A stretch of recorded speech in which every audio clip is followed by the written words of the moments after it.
यापुढे गद्दारांना आम्ही जसे स्थान देणार नाही तसे तुम्ही या गद्दारांना लोकसभा आणि विधानसभेत स्थान देऊ नका असं आवाहन जळगावमधील रॅलीमध्ये बोलत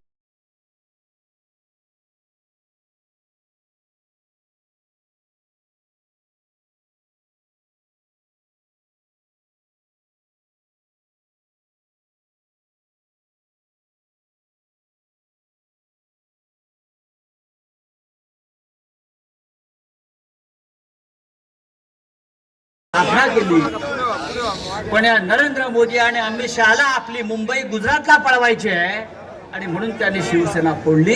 हे आपल्याला होऊ द्यायचं नाही. नरेंद्र मोदी निवडणूक हारतोय, लक्षात घ्या. मोदी तो गयो, अब मोदी नहीं आ रहा है. 4 जून नंतर या देशामध्ये इंडिया आघाडीचं सरकार येते आणि मग हे जे खोकेवाले आहेत त्यांच्या खोक्याचा हिशोब शांतपणे करू. आम्हाला जेलमध्ये टाकलं. ज्या जेलमध्ये आम्ही होतो ती जेल आता तुमच्यासाठी असेल. हा महाराष्ट्र तुम्हाला माफ करणार.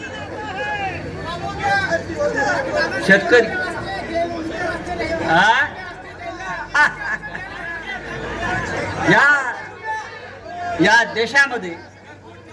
या देशामध्ये नरेंद्र मोदी वन फिरतात.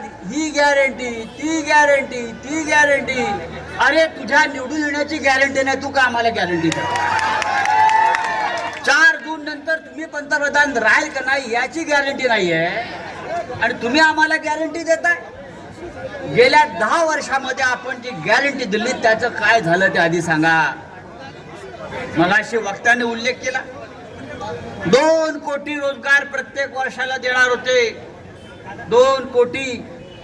मला असं वाटतं आतापर्यंत या देशामध्ये 2 लाख सुद्धा रोजगार ते देऊ शकले नाहीत.